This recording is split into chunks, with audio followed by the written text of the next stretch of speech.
welcome back to TC 911 Beyond the Call, the Tarrant 911 District Podcast. I'm your host, Abbey Dudek, and this is Season 3, Episode 10, which I like to call a double high five, and I can't think of anyone cooler for a double high five than Mr. Dareas from Grand Prairie 911. Hi, how are you doing? I'm doing well. How are you doing? I'm doing great. Thank you so much for coming on the podcast today. And, don't worry, nothing to be frightened about or anything. So talked to several of your other headset heroes, so hopefully they had only good things to say. Yes, they did. Yes, they did. They had some great pods. That is great. That is awesome. So you're at Grand Prairie 911, and how long have you been dispatching there? Well, I've been with Grand Prairie since 2018, but I'm in public safety since 2008. Okay. Before I was with Grand Prairie, I was with Arlington PD for 10 years. Mm-hmm. And then I came over to Grand Prairie as a lateral supervisor. So excellent. Okay, so you're a supervisor at Grand Prairie, and so you were a supervisor at Arlington, right? Was. Okay, and then that's great that they were able to just pick that up and incorporate that in your new career at Grand Prairie. Yes, it was literally a lateral transfer. So. Oh, that is awesome. See, that's a great thing for listeners to know too, that when you get into the 911 career, that those lateral transfers exist in majority of our cities in our district. And I can't speak for cities outside of our district, but you may have a great chance that the same situation may occur there also. Oh, for sure. Sure. So you entered public safety and you said 2008.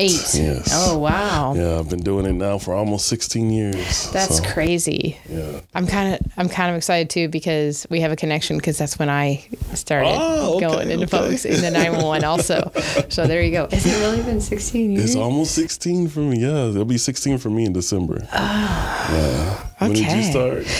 My first put on my first headset April of 2008. Wow. Yeah. And so I've been in public safety ever since then. 16 for you too. I know. Wow. When you say it like that, it's like, ew. It makes it seem like, man, we're ancient like, now. What happened? Goodness. Well, that's cool. So what got you into public safety? Like, what made you decide to apply at Arlington, obviously, at that time? Well, funny story. I actually got rejected at Grand Prairie in 2000. You're not bitter about that, right? Not at okay. All. Not at all. Not at all. I always say it's a minor setback for a major comeback. So, and I'll tell that story. So, yeah, in 2008, I applied for Arlington PD as a dispatcher because I was really searching for a career. I had a child in 2006, and the dead-end jobs or the jumping from job to job was just something that I couldn't do anymore. I needed some stability, and I needed some stability for my daughter and myself. And so I was looking at different careers, and 911 piqued my interest. You know, I like the fast-paced environment. I like being able to think on the fly and create things on my own and just really problem solve at the drop of a hat. So that's why I was looking at 911, and I stumbled across Arlington PD after Grand Prairie rejected me, and started my career there. So. Oh, that is wonderful. That is awesome. And then when did you get promoted to a supervisor, or was there other steps prior to that, like CTO or? No, I actually I was a dispatcher for Arlington for 4 years before I promoted to supervisor. Okay. So I did mainly police dispatch there in Arlington, and then in 2012, I was promoted to supervisor. Oh, wonderful. That is wonderful. And do you train also? Does that come in with it too, that you? I do train. Well, in Arlington, I trained newer supervisors, and I trained the people who are on my hiring team. So I was actually put over hiring when I got promoted, and I did hiring for Arlington, and I also do hiring now for Grand Prairie. Oh, fabulous, fabulous. And Grand Prairie is currently hiring. I believe you have 2 positions. Yes, we have 2 positions open. These are 2 new positions, but we are actually fully staffed. You are fully staffed? Oh, that is fabulous. I like to hear that out of dispatch centers. Yes. It's a great thing to hear that if you guys are fully staffed. So you're fully staffed, but so here it is, the emergency. I'm on my website, which is tc911.org, where y'all can see the list of 911 centers in Tarrant County in our district that are hiring. And we have emergency communications team lead for Grand Prairie, and that just opened up not that long ago. Yes, it did. It opened up about, I would say about 2 months ago now. Was it 2 months already? Oh my gosh, I feel like it was just the other day that Aubrey had me put this on the website. It's like dog years for me. Oh my goodness. And then I believe you have another one on here also, or that one might have actually expired already. Because if it's expired already. Because if it's expired and on there, then I can't obviously have it on there. If there's nowhere for people to click, I can't have it on there. So at least you got one there. So that's great. So you have your frontline dispatchers, and then you have team lead. Is that the next step up? So if I was a frontline dispatcher, I could apply for the team lead position? Yeah, there's a couple of different steps in there. So for us in Grand Prairie, we have what's called the ECSs, which is your line level employees. And then from there, we have what's called a SME position, which is your subject matter expert position. And then after that, you have your CTOs, which are your communication training officers. And then from there, you have team lead and then supervisor. Oh, okay. All right. So they're looking possibly for a nice lateral move like you came in also. Okay. Well, that is fabulous. You getting a lot of bites off of this one? I would think so, yes, for sure. Good. Yeah. Good. I would tell people all the time, like when they hired me from the outside, I was Grand Prairie's first and last supervisor hire, so you can take that how you want. Either they did a really good job or they don't want to repeat the process. But since they are hiring team leads from the outside, if people are interested, I encourage them to apply. Yeah, sure. It's a great place to work. Oh, that is so good to hear. That is awesome. So yeah, folks, you can go on our website at tc91.org to see this job post that will take you to the City of Grand Prairie's HR site that will have everything that you need for the job, for job description and pay and everything like that. Or you can go directly to the City of Grand Prairie if you'd like, whichever you feel fit. But yeah, you heard it right here from the horse's mouth. He gives Grand Prairie 5 stars. So 5-star review. 5-star review. Yes. So is that on the Google? Yes. Did you review it on the Google? Okay. It's on the Google, the books, the Instagram. It's on all the social media. Nice. That is lovely. Well, that's cool. When you started 911 back in 2008, did you see yourself staying in the career for 16 years? No. Actually, I actually wanted to be a firefighter. Oh, really? And I felt like this was a step in that direction, but then I just fell in love with the career. Like, I didn't have to expose myself to physical danger. I mean, obviously there's trauma that we have to deal with, handling these calls and dealing with some of the things that we deal with, but it wasn't as much as a physical danger that I had to expose myself to. So yeah, absolutely. Yeah, and you're not the first or the last dispatcher I know that will say that. In our past episodes, there have been dispatchers that were like, well, I wanted to do this, but I just fell in love with it, and I was going to do this, but I fell in love with it. You know, they want to be paramedics or they want to be officers or something. So to me, it makes me really smile. It gets me right in the feels when a dispatcher is like, I just fell in love with it and I couldn't let it go. That's exactly what it was for me. I didn't really understand what my calling was, and I think I was really just searching for something. And you go through life and you try to figure out how to figure this thing out, this life out. We're all on our own journey, trying to figure things out, and I was just bouncing from place to place, trying to find something that sticks. Yeah. And then I came into 911, and it was just like, this is my calling. I get the fulfillment of helping people. I also get to challenge my brain daily, which is something that's been a great help to keep me engaged and involved. So. Yeah, absolutely. Yeah, I love brain it. training is actually, we always think of training. We always think of, well, we got to go to the gym and use our muscles and all of that. But brain training is very important to keep your brain stimulated and everything. With doing a dispatcher job, you're definitely going to get some brain training there, especially with all the multitasking tasks that you guys have to do while you do your job. And sometimes it could be 5 or 6 things at one time. Sure. But tell me yes or no. Are you even thinking about it, or you just do it? You just at some point it becomes automatic. I don't know when that happens. I would probably say maybe 2 years in, it's just like I'm not sure because second nature. It just happens, and then you're just like, I did 50 things just now, and I have no idea how I did it. Yeah, and I actually noticed that when people come and they apply for our position in their laterals, they don't realize like the impact that they have.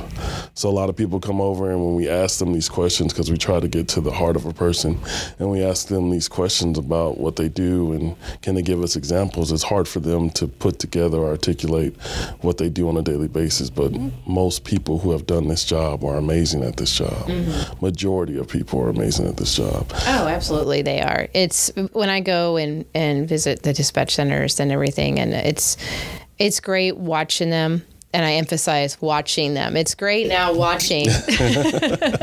I've been out of it, over 7 years now, and seeing everybody now, I'm like, no, you got this. Yeah. I don't think I'd be. At first, I'm just like, I don't know if I could go back into it because it's even changed so much since then, and everything. So watching everybody else, I'm just like, it's like Allstate. Nope, everybody's in good hands. Right. So you guys, we all are good. It's great. So firemen, huh? So did you have anybody in your family that was in public safety at all, or is it just firemen were cool? Firemen were cool. I actually grew up in the inner city, so I really didn't have a lot of access to people who really had any kind of careers when it came to public safety. Okay. So it was just kind of something that I thought that I could do, and so I wanted to do it. But yeah, and then I like to help people, and I didn't want to be a police officer. So I feel like there's a lot of running involved. Yeah, exactly. So I'm going to go ahead and exit stage left on that one. Yeah, I was like, nah, I don't want to do that. I don't want to do that. So then I was like, well, firefighter's the next best thing. Yeah. And I was like, this will get me in the door. And then I came in the door, and I never wanted to leave it. Like, it's been great for me. That's awesome. Have you ever gone to your fire station and like just kind of toured or hung out with them for a day or anything? Yeah, it's funny because when I first got hired on, I actually became friends with some of the firefighters, and we did this Spartan run together. Like they were trying to get me ready to come over, and then when in Arlington they had civil service, so you just had to be a EMTI at the time, which is just like an intermediate paramedic. And I went to school to do that, and I was in the process of getting that done, and then I was like, you know what? As fun as this is not for me. I would always feel like I would want to be back sitting in the chair with these headset on and making sure that everybody gets the help that they need. So yeah, absolutely. I completely understand that. So did you ever dress up in the full bunker gear? Yes, I did. I even climbed the ladder. I climbed the 30-foot ladder or whatever it is. When it was like 115 degrees outside? When it was pretty hot. Ew. I've put on the full bunker gear one time, but it was just more like, oh, hey, try this on. So the department I was at had one of the smaller guys, shorter and stuff, that was matching my size, and then I put his bunker gear on, and I was like, I don't know how they do it. That's like an crazy. Extra 40, 50 pounds, and it's hot. Yeah, and this was actually, maybe in the spring or something, so it wasn't too bad. Maybe like what it is today, like 65 or 70 or whatever. But it, going and maneuvering and doing all that stuff, and your vision is completely not. There's not like regular vision. I mean, you definitely have some peripheral blockage and stuff because of the mask you have to wear and everything. So breathing is difficult. Oh yeah. And then at times if you do a structure fire, you have to talk on the radio. I know. And I don't know if you've been in there when a structure fire. It's so hard to understand them sometimes. Yeah, absolutely. Yeah. When I dispatched and we had structure fires and you have to document what they say, I'm just like, I don't I don't know the translation to that one, but we're going to do our best and put down. That's when you're like, oh, thank God it's on the play. Please be on the playback recording when I go back and listen to it. So that's, yeah. Well, you know what? I have no doubt that the 911 entity is not just blown away that you're in there and doing your thing, because you are such a great asset to 911. So I appreciate that. Yeah, not a problem at all. Can you think of a call maybe early on in your career that really solidified you being a dispatcher? Yeah, I can think of two. Great, let's hear them. I'll give you my first one is when it was in 2011. Arlington had 3 tornadoes hit Arlington at the same time. Oh my gosh. And so I was on the side of town that got hit first. And by proxy, all the other subsequent damage had to come to my side of town as well. Mm-hmm. So I'm on this side of town and the tornado is going off, sirens are going off. People are keying up on the radio that are off duty saying, hey, mark me out at this place. You know, we have this kind of damage going on here. There's people trapped. You're cutting fire and sending EMS to certain places. It was just chaos, complete chaos. And I don't know how I controlled everything. I just remember that I was just going on autopilot. And then at the end of it, when everything calmed down, one of my supervisors came up to me and was like, I'm glad it was you, because you handled that really well. Wow. And when they told me that, I was like, I guess, you know, that was a stamp. Like, I made it, you know. Yeah. How long you said 2011, so you had been 3 years. So about 3 years. Mm-hmm. That had to have been epic to hear. Oh, it was crazy. It was probably the craziest time on the radio I've ever had. Oh, just with my gosh. all the moving parts and everything that was going on, the way you had to split your mind to do so many different things at once. Sure. Bring it back together just to make sure everything is organized chaos. Like, it was just it was a different experience. Was the department at all in? I didn't move into Texas till 2012. Okay. So was the department at all, or that area, jeopardized by the tornadoes at all? Not really the north. So in Arlington, their dispatch center is on the north side of town. But the sides of town that were impacted the most were west, south, and east. Okay. So downtown where we were wasn't, and thankfully it wasn't. But we heard the sirens go off. Everybody was under a warning, but it just never came that way. Oh, wow. Yeah. And now we're in beginnings of March, and so now we're entering tornado season. That time of year where it gets a little bit nutty out there. It does. It really does. Well, it honestly, I have a love-hate relationship when it comes to storms. Mm-hmm. And maybe you have a different perspective now working in a tornado situation times 3. You said there was 3 of them. Oh my gosh. What was the scale for those? Were they F3s or F4s? I really don't remember the scale. I remember it was a lot of damage. Oh, I remember sure. particularly on the west side of town near 287, there was a lot of damage on that end. Oh boy. So I mean, if I had to guess, I'd probably say they were anywhere from F2 to F3. Okay. Yeah. So I get a little bit nervous. Like I said, love-hate relationship. I love the excitement of them. I love when the sky changes different things. I'm like, oh, that's so cool. However, growing up in Illinois, we had basements. And so here in Texas, there's no basements. I mean, I have a pool that's got an 8-foot deep end. Maybe I just jump in the pool and swim to the bottom or drain the pool. I don't know. No, that's just kidding. I know that sounded silly, but so there is a part that does sit with me of like, okay, what's the best place in my house to sit in, and that's going to be the most coverage and safety and everything. But I will say that Texas storms are some of the worst I've ever seen in my life, because when they hit quick and hard. And I recall just this time last year, and it was fine. I think I was out mowing the yard. And then all of a sudden, the wind started picking up. My neighbor comes over. We're having a conversation. And then it looked like it was like 8 o'clock at night. And it just went dark. And I was like, and he's like, okay, time to go. And then all of a sudden, people's trash cans, because it only happens on trash day. Right.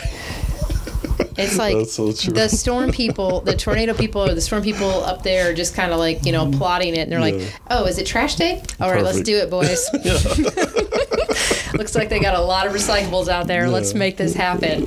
So, and it's just, I just saw someone's trash can blow by, and I was like, okay, I'm going to go inside. Yeah. So, yeah, I went inside. Did y'all get hit with a tornado during that time? It was pretty bad. I live in the south side of Fort Worth, and it was pretty bad to the effect that it's an older neighborhood, so a lot of people have 100-year-old trees and things like that, which are so beautiful, and I hate when they get destroyed and stuff. But they've lost a lot of limbs and things like that. Luckily, we had just gotten ours trimmed. Oh wow, perfect. So we had a lot of the dead stuff taken off and everything. So I was really grateful for that, and I also have a metal roofs too, so that's also super helpful. I just want to say that I was not brilliant enough to do that my own. I was lucky enough to buy a house that already had it on it. That was not a strategic plan based on Abbey Dudek here. That was oh good. Well, you know now, right? I know. For the next house, you'll have a metal roof. No, that's it. I'm done moving. That's it. I'm done. This is it. This is all that's happening, especially now with all the prices and everything. Oh my goodness. Oh no, I'm not buying another house. That's not happening. So yeah, so with Texas storms, I can definitely side with folks that may have that fear factor, but I also side with folks that find the excitement into it also. So that would be interesting, but I can't imagine handling that on a 911 dispatcher side of it. It was beautiful and scary all at the same time. It was a beautiful disaster. Yeah, exactly. And controlled chaos as well. That's the only way to explain it. That is amazing. So you did talk about, so that was the tornado one that you said, and you said you had another one that really stuck with you. I did. We had an officer-involved shooting. So we had officers that were actually out on a SWAT warrant in Grand Prairie, which is funny because I was working in Arlington at the time. And it was a joint warrant between Grand Prairie, Fort Worth, and Arlington. And the suspect on the call, I'm obviously getting this afterhand, during the incident, dispatch doesn't really know what's going on. So I'll just paint the scene. So during the incident, there was the suspect was going back and forth from his balcony, yelling at the officers, into his entryway staircase, yelling at the officers. He was on the second floor. So he kept making those movements back and forth. It was a barricaded person, and he was making those movements and gestures to the officers that were on scene, setting up to make entry into his apartment. So our SWAT team got in position. They put the bear in position, and as the bear is driving... Is the bear the electrical robot thing that goes in and does stuff? The bear is the big... So back in... Man, this is going to sound crazy, but back in the day... Back in the day, they didn't have the electrical robot. They had just the big vehicle. So the bear is a big armored vehicle.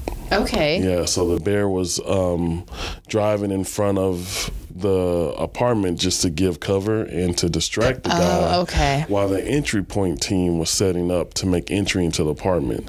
So this was a bad guy. He had a hostage that they didn't know at the time, but he had somebody inside the apartment with him, and they were going to grab him. I don't know what the warrant was for, but they were going to get him. So anyway, so the bear is driving in front of his balcony to distract him, and as it's driving in front, there's an entry team that comes up the stairs that is posted outside of his door to make entry into the apartment. So he's doing his routine, and he's at the balcony screaming at the bear, saying that he was going to shoot them, like if they come any closer, blah, blah, blah, blah, blah. And he goes to go out his front door to the stairway balcony to do his little spiel again as the bear is driving by while our entry team was in place. So he opens the door, sees them, and starts shooting. So he shot one of the guys in the head, and all you hear on the radio, obviously, it goes from not much. They're giving voice commands to officer down, shots fired. And as a dispatcher, it's your job to be the voice when all that chaos is happening. So you tell them, everybody hold their traffic. SWAT 11 was the guy who was the one that was calling out officer down. SWAT 11, go with your traffic. He goes, get medics here quick. He's been shot in the head. We need medics. What year was this? This was, man, I I want to say 2013. So, yeah. So, So anyway, those are the things that you hear on the radio. You control the chaos. You get the medics en route, and they ended up pulling him away from the door and tending to him and taking him by ambulance to the hospital. And then they ended up getting the bad guy. At the same time that all this was happening, our radios went down for a second, and our CAD went down. Oh, no. So I'm sitting there like thinking that, as a dispatcher, your number one rule is to make sure all your guys go home safe. Mm-hmm. Like that's what everybody wants to do. They want to make sure that their friends, that their family get to where they're supposed to be at the end of the day. And I had been doing it for, I guess it was 2012, 2013, roughly about 5 years. And everybody had gone home safe every year, every call, every time. And this time they didn't. And what eventually ended up happening, which I found out later, my supervisor had sent me a message and let me know, hey, he's okay. He was shot in the head, but it went through his hat and out at the back of his eardrum. Oh, my gosh. But I didn't know that for 4 years. 4 years. I didn't know that for 4 hours. Which probably felt like 4 years. It felt like 4 years, definitely. Wow. And yeah, so it was just, at the end of that, like, I still I had trauma from that for a long time, but at the same time, I had that experience. There was nothing worse than this, to hear those stories, to hear those officers keying up on the radio and saying, officers down, shot fired, Mm-hmm. So those are my moments that I think about the most. I've had other funny moments, silly moments, but those two stand out the most to me. Okay. Now, that was, I can definitely see how that is very impactful and really puts that stamp of approval on yourself of the career that you're in right now. All right, now you got to just enlighten us with a funny one. Okay, I got you.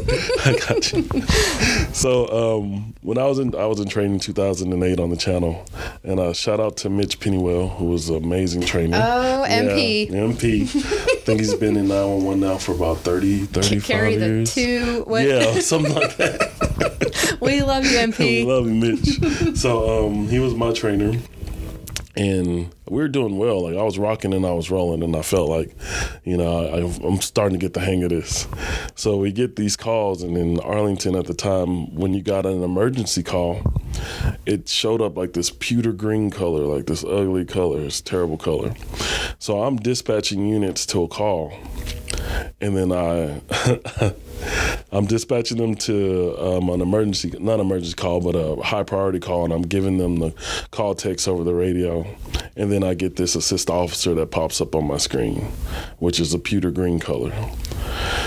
So our policy at the time is that you tone out the assist officer calls and then you send units. Well, as soon as I saw the call, I was in the middle of giving the notes on the disturbance, and I go, oh, expletive. So it's like, oops. So I'm censoring. It sounded like I was censoring myself by toning over the call, and oh then I dispatched the units, and I get all these messages from the field like, "Did you just cuss on the radio?" Did you just curse on the radio? So yeah. So my trainer, Mitch goes, Dareas, I'm glad that this happened during training, because if it wasn't during training, you would have been written up for doing that on the radio. Oh boy. So that was a moment, and then I'll share one more with you. I love it. Okay, so we have this call in Arlington, or this street in Arlington, called Martinique Street. And my good friend, who's a dispatcher, who's no longer a dispatcher anymore, she was dispatching a call. She was dispatching a call to Martinique Street, but she didn't know how to say the word. So she's dispatching the call. She sends the unit. She goes 221, 222, show you en route to 6235 Martinique Street. Oh, no. And I said, wait, like, because I'm on the opposite side of town, but I can hear her saying this. And then they key up, you know how the guys are. They key up and they're like, 10 the street name? And she goes, 2321 Martini Q. And then and I looked over at her and I was like, Cherie, I said, that's Martinique. That's Martinique Street. You need to tell them that they're going to Martinique and not Martini Q. That's why they keep asking you what's the street name. And so anyway, it turned into a big joke with her. So, but yeah, what people will find is that in the dispatch center, there's a lot of seriousness, but there's also a lot of joking. Absolutely. We use levity to kind of deal with some of the harsher realities of life, and I think that it's definitely helpful. Yeah, absolutely. Yeah, and that's a great point to make, because it can change so abruptly in that room very quickly. And just because you have one emergency situation going on, it's not like the city goes, oh, we'll just wait until they finish this active shooter and then we'll go on to the next thing. You can have multiple things that are extremely high priority at the same time. Yes, and back to back. Yeah, and that can be extremely nerve-wracking. Sometimes it can even feel the feeling of fear of like, oh my gosh, because your main goal undoubtedly is to do the good job and to bring everybody back safely and everything. So, that's like I like the funny ones are great, but that one with I am happy to say that I never had an officer involved shooting while I was on duty and when I was a dispatcher. So I can never imagine that's like to do that. Just everything just feels like it would just drop to the pit of your stomach and just like, oh gosh, It's definitely a unique experience. And people who aren't in the trenches really wouldn't understand what it's like, Sure. But I would say that it shaped me in a way.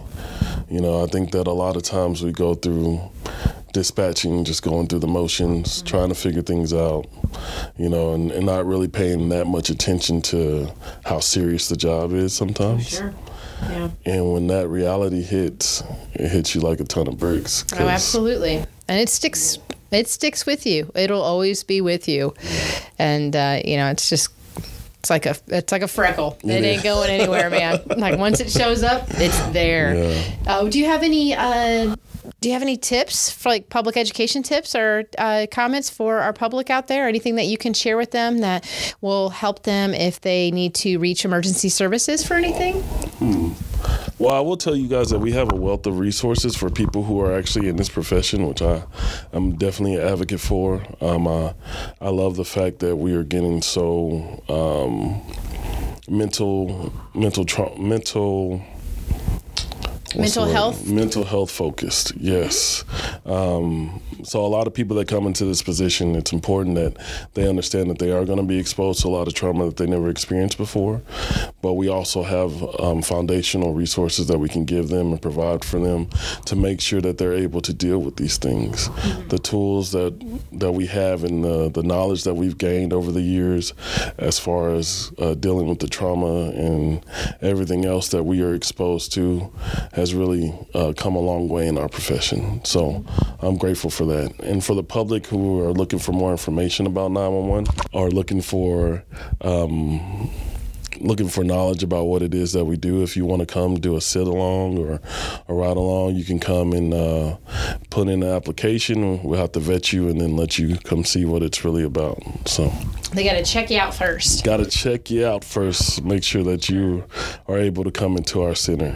But that has happened one time with me when I was at my last agency, and someone wanted to come in and sit in dispatch, and they ran them, and they were wanted.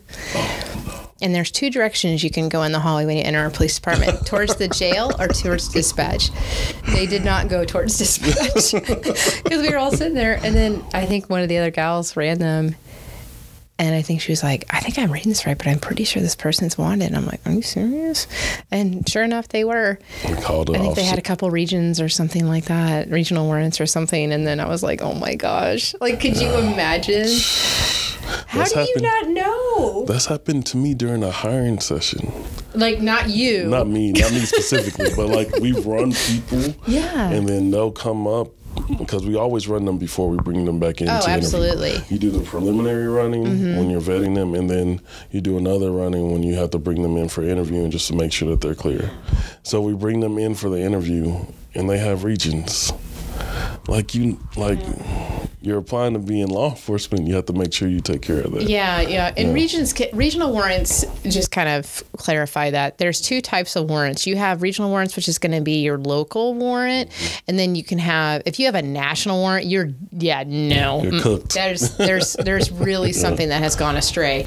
But regional warrants can, I think even like things can turn in, like even if it's a traffic ticket that's gone unpaid or something like that. So just make sure you're paying up on that stuff, or anything that you have to do with, the courts and things like that. Just make sure they have your address and your information. If your last phone number got shut off or something like that, get contact to you, because things will go into warrant status, and then you'll have situations like exactly what Dareas said and what I said, that you'll try to go for something, and then that's when they rear their ugly head and they're like, oh, hey. Yeah, by the way. This happened. And it doesn't mean that it's something that's horrible. It honestly could be just an innocent thing of like, it's a traffic ticket that you never took care of or something like that. So for a moving violation, it's not like you're running the drug cartel or something. You did a moving violation. You ran a stop sign. Something minute of that. On. So just make sure that you keep you're up to date on any legalities that you have to sort through, I guess, because that would be, especially if you don't know, that would be so embarrassing. Yeah. Like, oh, I went in to go do a sit-in, and I ended up sitting in there. Yeah. But not in the room I wanted to. I became a trustee instead of a dispatcher. Make sure you eat something too beforehand, because I don't think the jail food is very good. I think it's like frozen sandwiches or something. So. But so you can't do sit-ins and everything. So they will run you. They'll make sure that everything is just like you would if you're going to go get a job there. Right. You're going to be taken through the ringer pretty much on making sure because you're going to see stuff and hear things that are. That are private, you can't go pop them up on social media and say, oh, John Doe that lives on 123 Main Street has X, Y, and Z warrants. That's not going to be good at all. Yeah. And you guys check people's social media now, right? Yeah, when they hire, you have to ask them for their username and password. Mm-hmm. Yeah, that's just something to keep in mind too, folks. So, even stuff you share or whatnot. I mean, I don't know what deems unhireable or via Facebook. On what the policy is in the department that you're going to get hired in. Okay. But you want to make sure that everything is politically correct. And if you are looking to pursue a career in law enforcement, you need to be pro-law enforcement. Yeah, that would probably be the first key to getting a job in law enforcement.